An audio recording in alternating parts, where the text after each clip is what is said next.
हार्दिक अभिनंदन करती हूँ। आज हम कक्षा 12वीं की कविता पतंग पढ़ेंगे, जिसे बहुचर्चित कवि आलोक धनवा जी ने लिखा है। आइए उनका जीवन परिचय जान लेते हैं। आलोक धनवा 7वें 8वें दशक के बहुचर्चित कवि हैं। इनका जन्म सन 1948 में बिहार के मुंगेर जिले में हुआ। इनका साहित्य सेवा के कारण इन्हें राहुल सम्मान मिला। बिहार राष्ट्र भाषा परिषद ने इन्हें साहित्य सम्मान से सम्मानित किया। इन्हें बनारसी प्रसाद भोजपुरी सम्मान व पहल सम्मान से नवाजा गया। ये सांस्कृतिक एवं सामाजिक कार्यकर्ता के रूप में सक्रिय रहे हैं। इन्होंने जमशेदपुर में अध्ययन मंडलियों का संचालन किया और रंगकर्म तथा साहित्य पर कई राष्ट्रीय संस्थानों व विश्वविद्यालयों में अतिथि व्याख्याता के रूप में भागीदारी की है। रचनाएं: इनकी पहली कविता जनता का आदमी था। प्रसिद्ध कविताएं: भागी हुई लड़कियां, ब्रूनो की बेटियां। इनकी कविता संग्रह दुनिया रोज बनती है शीर्षक से प्रकाशित हुआ। इस संग्रह में व्यक्तिगत भावनाओं के साथ सामाजिक भावनाएं भी मिलती हैं। भूमिका: पतंग पंख की तरह हल्का होता है, डोर से आसमान में उड़ाया जाता है। पतंग के दो समान भाग होते हैं, यह दोनों भाग एक समान होते हैं। पतंग हवा में गोते खाता उड़ता है, लेकिन जैसी हवा चलती है उसी तरह से पतंग आसमान का सीना नापता है। पतंग उड़ाना यह भी एक कला है। अगर पतंग की डोर कच्ची होती है तो जमीन पर आकर तुरंत गिर जाती है। उसी तरह से मनुष्य के जीवन की डोर भरोसे और उम्मीद के सहारे पर चलती है। बच्चे जब आसमान में पतंग उड़ाते हैं तो बहुत खुश होते हैं। गिरती हुई पतंग उनको दुख देती है। आसमान में उड़ती हुई पतंग आजादी का एहसास दिलाती है। वो उड़ती पतंग दीवानापन, मस्ती की पाठशाला, उमंग मानी जाती है। आइए कविता का पहला पद देखते हैं। सबसे तेज बौछारें गई, भादों गया सवेरा हुआ। खरगोश की आंखों जैसा लाल सवेरा। शरद आया पुलों को पार करते हुए, अपनी नई चमकीली साइकिल तेज चलाते हुए, घंटी बजाते हुए जोर जोर से। चमकीले इशारों से बुलाते हुए पतंग उड़ाने वाले बच्चों के झुंड को चमकीले इशारों से बुलाते हुए और आकाश को इतना मुलायम बनाते हुए कि पतंग ऊपर उड़ सके। दुनिया की सबसे हल्की और रंगीन चीज उड़ सके। दुनिया का सबसे पतला कागज उड़ सके। बांस की सबसे पतली कमानी उड़ सके कि शुरू हो सके सीटियों, किलकारियों और तितलियों की इतनी नाजुक दुनिया। शब्दार्थ जान लेते हैं। भादों घनघोर बरसने वाले बादलों वाला मास यानी कि वर्षा ऋतु। शरद सर्दी का प्रथम मास। किलकारी खुशी से चिल्लाना, नाजुक, कोमल, नर्म, मुलायम। प्रसंग देख लेते हैं। प्रस्तुत काव्यांश हमारी पाठ्य पुस्तक आरोह भाग 2 में से संकलित आलोक धनवा द्वारा रचित पतंग नामक कविता से उद्धृत है। इसमें कवि ने प्रकृति में परिवर्तन के साथ साथ बच्चों के मन की उमंगों, कोशिशों का मनमोहक चित्रण किया है।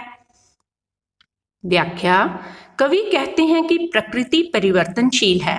भादों मास के कजरारे बादल, भिगो देने वाली तेज बौछारें समाप्त हो गई हैं। खरगोश की आंखों के समान लालिमा और चमक से भरा हुआ सवेरा हो गया है। दूसरी ओर उजाला भी अंधेरों को पार करके आ गया है। शरद एक उज्ज्वल उजाला लेकर पदार्पण कर चुका है। कवि ने शरद ऋतु का मानवीकरण किया है। शरद मानो कोई उत्साही बालक के रूप में उमंग चमक से भरपूर कई पुलों को पार करते हुए अपनी साइकिल पर आ धमका हो। शरद ऋतु अपनी नई चमकदार साइकिल को तेज गति से चलाते हुए जोर जोर से उसकी घंटी बजाकर पतंग उड़ाने वाले बच्चों के समूह को सुंदर संकेतों के माध्यम से बुला रही है। शरद मानो नई चमकदार साइकिल है, जैसे चित्र में दिखाया गया है। शरद ऋतु साइकिल की जोर जोर से घंटी बजा रही है। यहाँ भी चित्र में आप देख सकते हैं। आशय यह है कि शरद ऋतु में चारों ओर उत्साह, उमंग, धूप की चमक, मीठा मीठा शोर, खेलने के इशारे और पतंगबाजी का माहौल बन जाता है। कहने का भाव यह है कि जैसे ही शरद ऋतु आती है तो नन्हे बच्चे अपने हाथों में पतंग लेकर घर से निकल पड़ते हैं। ऐसा लगता है कि शरद ऋतु बच्चों को पतंग उड़ाने की क्रियाएं करने के लिए निमंत्रित कर रही हो। अपनी चमकदार संकेतों और मधुर ध्वनियों से आकाश को भी इतना कोमल बना दिया है कि पतंग असीम आसमान में ऊपर उठ सके। कवि की कल्पना है कि दुनिया की सबसे हल्की, कोमल, रंग बिरंगी पतंग उड़ सके, संसार के सबसे पतले कागज के साथ बांस की सबसे पतली कमानी भी इसके साथ उड़ सके। इनको उड़ता हुआ देखकर तितलियों रूपी कोमल एवं सुंदर बच्चों की सीटियां और किलकारियां शुरू हो जाती हैं। बच्चों के समूह आकाश में उड़ती पतंगों को देखकर प्रफुल्लित होकर सीटियां बजाने लगते हैं, किलकारियां मारने लगते हैं। इस मोहकता को देखकर उनके मन में अनेक भावनाएं जन्म लेती हैं। यहाँ पतंगों को देखकर सीटियां बजाते, किलकारियां मारते बच्चे रंग बिरंगी तितलियों की कोई चलती फिरती कोमल सृष्टि हो, ऐसा जान पड़ता है। पहला प्रश्न लेते हैं। कवि ने प्रातः काल का वर्णन किस प्रकार किया है? उत्तर, कवि ने प्रातः काल को खरगोश की आंखों जैसा खुशनुमा लाल तथा भूरा बताया है। शरद ऋतु के आगमन को किस प्रकार प्रस्तुत किया गया है? उत्तर, शरद ऋतु का आगमन उत्साह, उमंग और किलकारियों से भरा होता है। इस मौसम में चहल पहल होती है। ऐसा लगता है मानो बच्चे नई नई साइकिलों पर सवार होकर सीटियां तथा घंटियां बजाते हुए जोर शोर से क्रीड़ा कर रहे हों। शरद ऋतु में वातावरण कैसा हो जाता है? शरद ऋतु में चारों ओर बच्चों की चहल पहल, खेल कूद, पतंगबाजी, शोर, किलकारियां, सीटियां आदि बजने लगती हैं। आसमान बहुत मुलायम और साफ हो जाता है। पतंग के बारे में कवि ने क्या कहा है? कवि पतंग को संसार की सबसे हल्की और रंगीन चीज बताता है। उसका कागज सबसे पतला होता है तथा बांस की कमानी भी सबसे हल्की और पतली होती है। तितलियों की नाजुक दुनिया से क्या आशय है? तितलियों की नाजुक दुनिया से आशय है पतंगों का रंगीन और सुंदर मोहक संसार। आकाश में तितलियों की तरह मंडराती और लहराती रंगीन पतंगें। मानवीकरण सौंदर्य पर टिप्पणी कीजिए। प्रकृति का मानवीकरण बहुत मनोरम बन पड़ा है। जैसे भादों गया, शरद आया पुलों को पार करते हुए, अपनी नई चमकीली साइकिल तेज चलाते हुए, आकाश को इतना मुलायम बनाते हुए। यानी कि शरद ऋतु को मानव की तरह क्रियाएं करते हुए दिखाया गया है। प्रातः काल की तुलना किससे की गई है और क्यों? प्रातः काल की तुलना खरगोश की लाल आंखों से की गई है, क्योंकि इन दोनों का रंग हल्का लाल भूरा और चमकदार होता है। इसलिए काव्यांश के बिंब को स्पष्ट कीजिए। दृश्य बिंब, मानो जो चीजें हमारी आंखों के सामने गतिशील होकर गुजरती हैं। सबसे तेज बौछारें गईं, खरगोश की आंखों जैसा लाल सवेरा शरद आया पुलों को पार करते हुए, अपनी नई चमकीली साइकिल तेज चलाते हुए, चमकीले इशारों से बच्चों को बुलाते हुए, पतंग उड़ाने वाले बच्चों के झुंड को पतंग ऊपर उड़ सके, बांस की सबसे पतली कमानी उड़ सके। तो ये सारे दृश्य बिंब हैं, मानो हमारी आंखों के सामने सब कुछ चल रहा हो। श्रव्य बिंब, मानो हमें सब कुछ सुनाई दे रहा हो। घंटी बजाते हुए जोर जोर से शुरू हो सके सीटियां, किलकारियां और तितलियों की इतनी नाजुक दुनिया। स्पर्श बिंब, यानी कि हमें लगता है हम इन चीजों को छू रहे हैं। आकाश को इतना मुलायम बनाते हुए स्वर मैत्री का सौंदर्य देखिए। अपनी नई चमकीली साइकिल ई की आवृत्ति की गई है। शरद के आने की तुलना किससे की गई है, क्यों? शरद की तुलना साइकिल चलाते प्रसन्न बच्चे से की गई है जो पतंगबाजी का आनंद लूटना चाहता है, क्योंकि शरद काल का आकाश आनंद, मस्ती और पतंगबाजी के लिए भरपूर होता है। सवेरा की उपमा का सौंदर्य स्पष्ट कीजिए। सवेरे के लिए खरगोश की आंखों की उपमा दी गई है। रंग, प्रसन्नता और चमक की समानता के कारण यह उपमा सुंदर बन पड़ी है। आकाश को मुलायम बनाने से क्या तात्पर्य है? शरद काल का आकाश शीतल मंद हवा के कारण बहुत कोमल लगता है। हल्की हल्की पतंगों की उड़ान के कारण आकाश और भी अधिक नर्म लगता है। इस काव्यांश में चित्रित प्रकृति के सौंदर्य का वर्णन अपने शब्दों में कीजिए। उत्तर: भादों के बाद आकाश निर्मल हो जाता है, प्रातः काल की लालिमा मनोरम हो जाती है, वातावरण में शीतलता छाने लगती है। आइए इसका दूसरा पद पढ़ते हैं। जन्म से ही अपने साथ लाते हैं कपास, पृथ्वी तेज घूमती हुई आती है उनके बेचैन पैरों के पास। जब वे दौड़ते हैं बेसुध, छतों को भी नर्म बनाते हुए, दिशाओं को मृदंग की तरह बजाते हुए, जब वे पेंग भरते हुए चले आते हैं डाल की तरह लचीले वेग से, अक्सर छतों के खतरनाक किनारों तक, उस समय गिरने से बचाता है उन्हें सिर्फ उनके ही रोमांचित शरीर का संगीत। पतंगों की धड़कती ऊंचाइयां उन्हें थाम लेती हैं महज एक धागे के सहारे। आइए शब्दार्थ जान लेते हैं। कपास यहाँ मुलायम और गद्देदार अनुभूति के लिए प्रयोग हुआ है। बेसुध, तल्लीन, मस्त, मृदंग वाद्य यंत्र जिसकी आवाज मीठी होती है। पेंग भरना, झूले झूलना, लचीला वेग, लचीली गति, रोमांचित, प्रसन्न। संगीत यहाँ लय या मस्त गति का अर्थ है, महज केवल। आइए प्रसंग जान लेते हैं।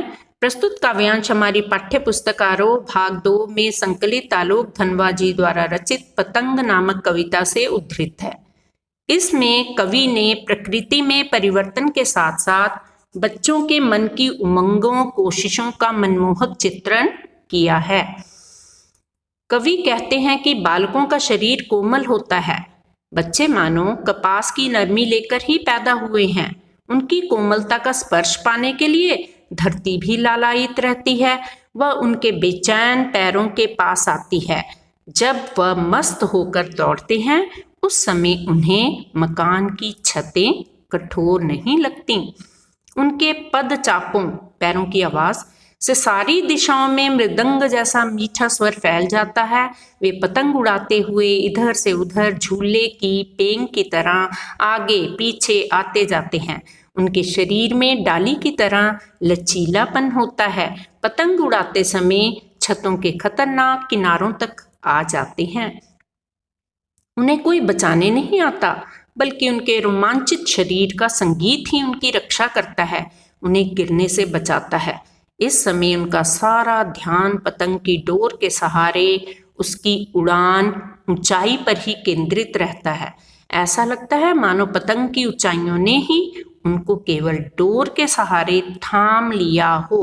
कवि का अभिप्राय है कोमल बच्चे अपने इसी रोमांच के सहारे खतरनाक स्थानों को भी पार कर अपनी मंजिल पर पहुंच जाते हैं।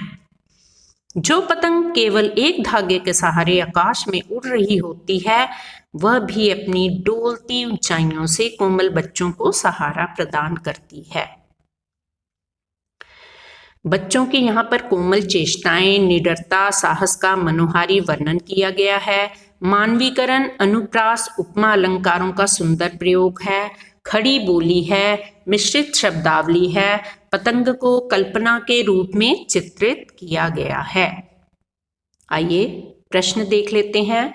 जन्म से ही वे अपने साथ लाते हैं कपास, पंक्ति में बच्चों का क्या संबंध है? बच्चे जन्म से ही चोट, खरोंच आदि सहने के आदी होते हैं। उनके शरीर में इतना लचीलापन और चोट रोधक गुण होता है कि किसी भी चीज से टकराने पर उन्हें कम चोट लगती है। छतों को नरम बनाते हुए पंक्ति का भाव स्पष्ट कीजिए। उत्तर, बच्चे कठोर छतों पर इतनी जोर से छलांग लगाते हैं मानो छत कोमल और नरम हो। जब उनके गुदगुदे शरीर छतों से टकराते हैं तो शरीरों का स्पर्श पाकर छतें और भी अधिक नर्म हो जाती हैं।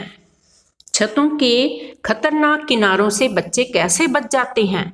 उत्तर, छतों पर खेलते हुए बच्चों को प्राय दीवार से गिरने का डर होता है।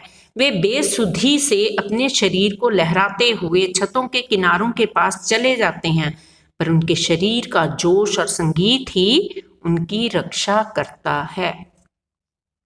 आइए कविता का तीसरा पद पढ़ें।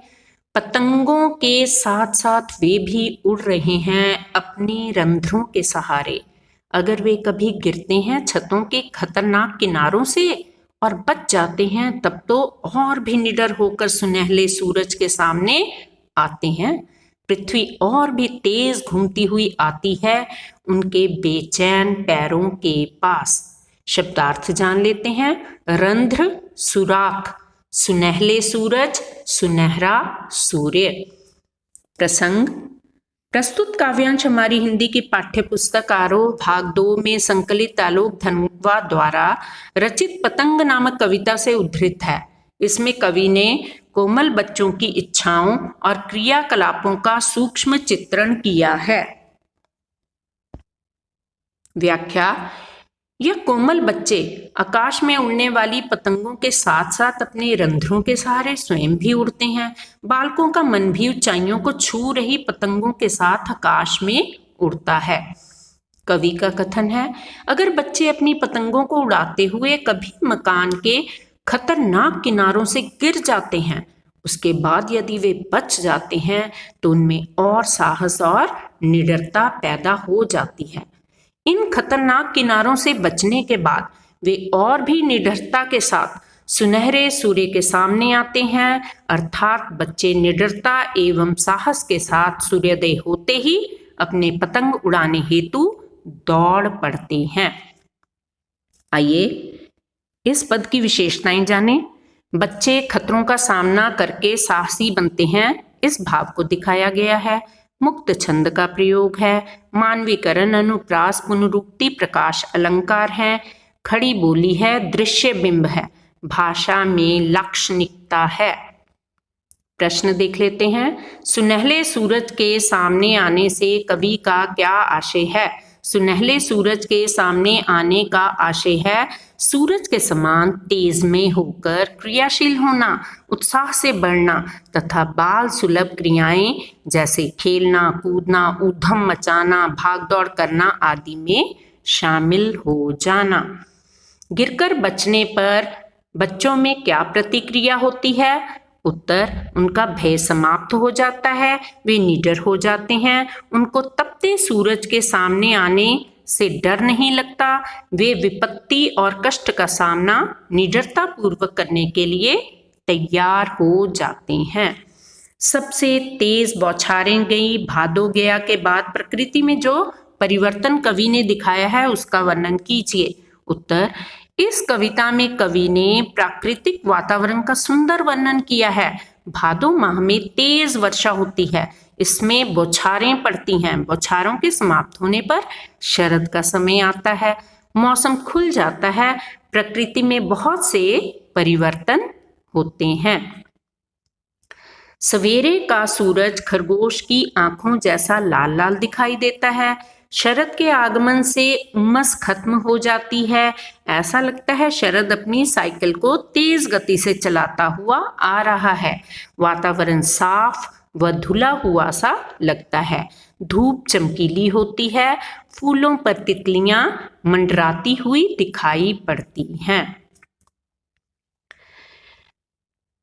इस कविता के बिंब बताएं। तेज बौछारें, गतिशील दृश्य बिंब, जो हमारी आंखों के सामने एक फीचर फिल्म की तरह आगे निकलता जाता है, उसे गतिशील दृश्य बिंब कहते हैं। सवेरा हुआ, दृश्य बिंब। खरगोश की आंखों जैसा लाल सवेरा, दृश्य बिंब। पुलों को पार करते हुए, गतिशील दृश्य बिंब। अपनी नई चमकीली साइकिल तेज चलाते हुए, गतिशील दृश्य बिंब। घंटी बजाते हुए जोर जोर से, श्रव्य बिंब। चमकीली इशारों से बुलाते हुए, गतिशील दृश्य बिंब। पतंग ऊपर उठ सके, गतिशील दृश्य बिंब। आकाश को इतना मुलायम बनाते हुए, स्पर्श दृश्य बिंब। पृथ्वी घूमती हुई आती है, दृश्य बिंब। जब वे दौड़ते हैं बेसुध, दृश्य बिंब। दिशाओं को मृदंग की तरह बजाते हुए, श्रव्य बिंब। जन्म से ही वे अपने साथ लाते हैं कपास। कपास से बच्चों का क्या संबंध बन सकता है? उत्तर, कपास व बच्चों का गहरा संबंध है। कपास हल्की, मुलायम, गद्देदार व चोट सहने में सक्षम होती है। कपास की प्रकृति भी निर्मल होती है। इसी तरह बच्चे भी कोमल और निर्मल स्वभाव के होते हैं। उनमें चोट सहने की क्षमता होती है। उनका शरीर भी हल्का और मुलायम होता है। कपास बच्चों की कोमल भावनाओं और मासूमियत का प्रतीक है। अगला प्रश्न देखते हैं। पतंगों के साथ साथ भी उड़ रहे हैं, बच्चों का उड़ान से कैसा संबंध बनता है? उत्तर, पतंग बच्चों की कोमल भावनाओं की परिचायिका है, यानी कि परिचय देती है। जब पतंग उड़ती है तो बच्चों का मन भी उड़ता है। पतंग उड़ाते समय बच्चे उत्साहित होते हैं। पतंग की तरह बालमन भी हिलोरें लेता है, ऊंचाइयों को छूना चाहता है। इस कार्य में बच्चे रास्ते की कठिनाइयों का भी ध्यान नहीं रखते। रोमांचित शरीर का संगीत का जीवन की लय से क्या संबंध है? रोमांचित शरीर का संगीत जीवन की लय से उत्पन्न होता है। जब मनुष्य किसी काम को पूरी तरह लीन होकर करता है तो उसके शरीर में अद्भुत रोमांच व संगीत पैदा होता है। वह एक निश्चित दिशा में गति करने लगता है। मन के अनुकूल कार्य करने से हमारा शरीर भी उसी लय से कार्य करता है। प्रश्न, महज एक धागे के सहारे पतंगों की धड़कती ऊंचाइयां बच्चों को कैसे थाम लेती हैं? चर्चा करें। उत्तर, पतंग बच्चों की कोमल भावनाओं से जुड़ी होती है। पतंग आकाश में उड़ती है पर उसकी ऊंचाई का नियंत्रण बच्चों के हाथ की डोर में होता है। बच्चे पतंग की ऊंचाई पर ही ध्यान रखते हैं, वह खुद को भूल जाते हैं। पतंग की बढ़ती ऊंचाई से बालमन ऊंचा उड़ने लगता है। पतंग का धागा पतंग की ऊंचाई के साथ साथ बालमन को भी नियंत्रित करता है। अगला प्रश्न देख लेते हैं। पतंगों के साथ साथ वे भी उड़ रहे हैं, बच्चों का उड़ान से कैसा संबंध बनता है? उत्तर, पतंग बच्चों की कोमल भावनाओं की परिचायिका है। जब पतंग उड़ती है तो बच्चों का मन भी उड़ता है। पतंग उड़ाते समय बच्चे अत्यधिक उत्साहित होते हैं। पतंग की तरह बालमन भी हिलोरें लेता है, वह भी आसमान की ऊंचाइयों को छूना चाहता है।